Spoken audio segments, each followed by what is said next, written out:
Tanbih.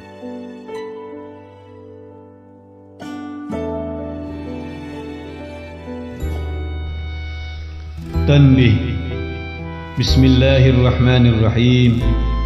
Tanbih ini dari Syekhuna almarhum Syekh Abdullah Baruk bin Nur Muhammad yang bersemayam di Patapan Suryalaya, Kejimbaran Rahmaniyah.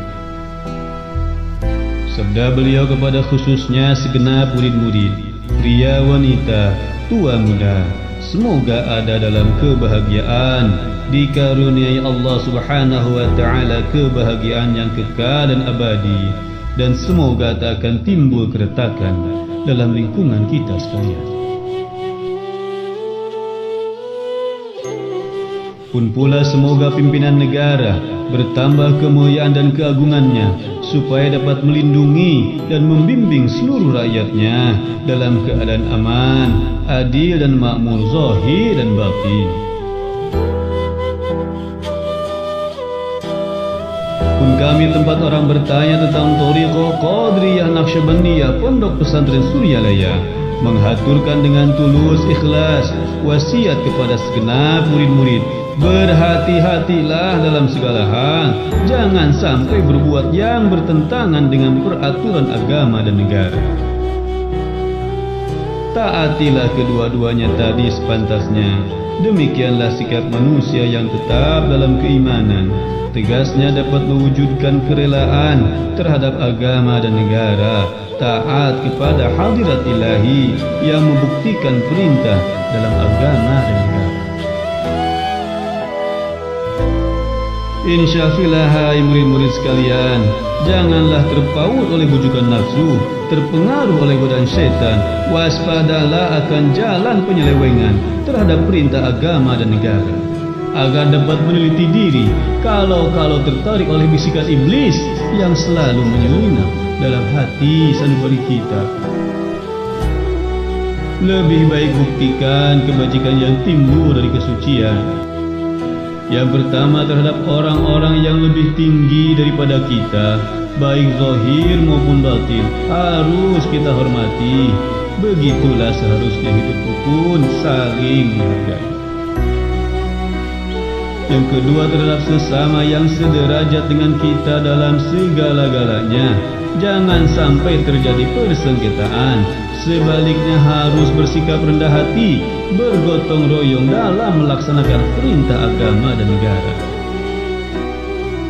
Jangan sampai terjadi perselisihan dan persengketaan kalau kita terkena firman-Nya, azabun alim, yang berarti duka nestapa untuk selama-lamanya, dari dunia sampai dengan akhirat. Badan payah, hati susah.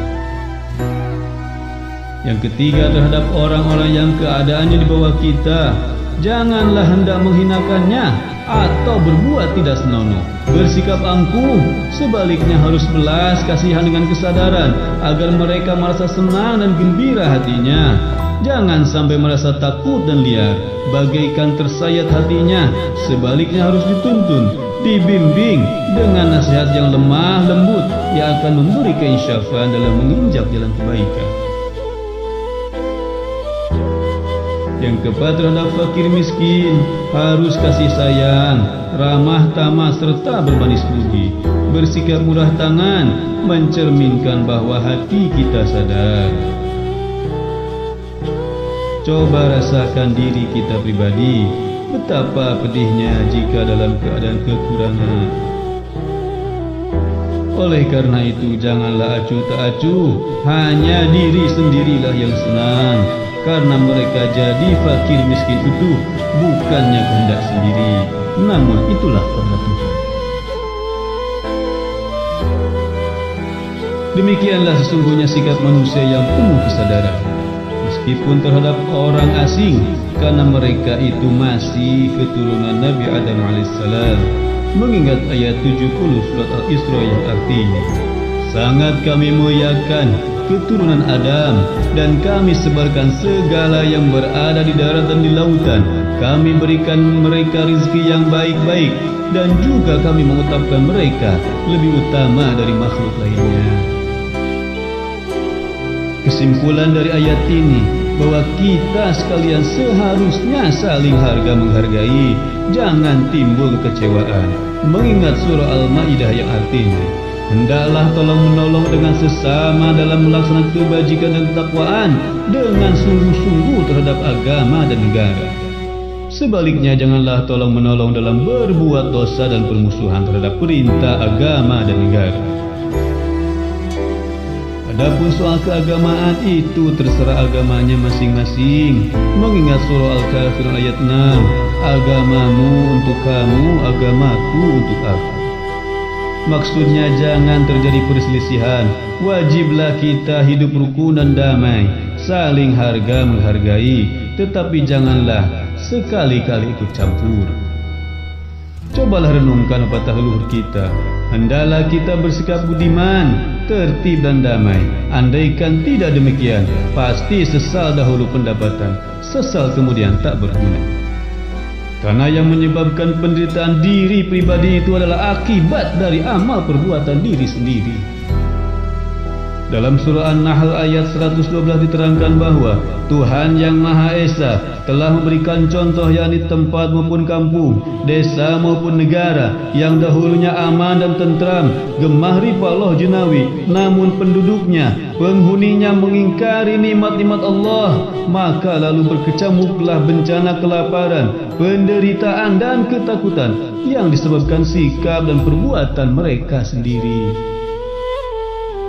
Oleh karena demikian, hendaklah segenap murid-murid bertindak teliti dalam segala jalan yang ditempuh, guna kebaikan zahir batin, dunia maupun akhirat, supaya hati tentram, jasad nyaman. Jangan sekali-kali timbul persengketaan. Tidak lain tujuannya budi utama jasmani sempurna, cager bager. Tiada lain amalan kita Thariqah Qadiriyah Naqsyabandiyah Pondok Pesantren Suryalaya.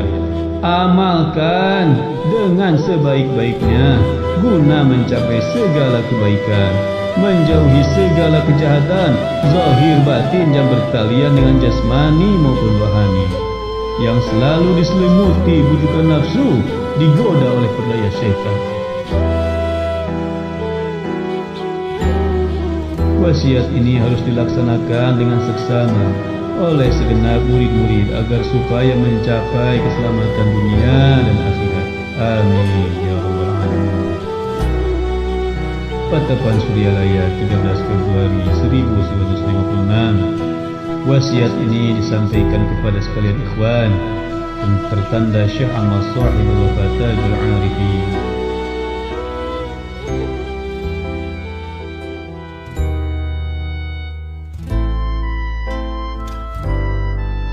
Untaian mutiara. 1. Jangan benci kepada ulama yang sezaman. 2. Jangan menyalahkan ajaran orang lain. Yang ketiga, jangan memeriksa murid orang lain. Yang keempat, jangan berubah sikap meskipun disakiti orang lain. Harus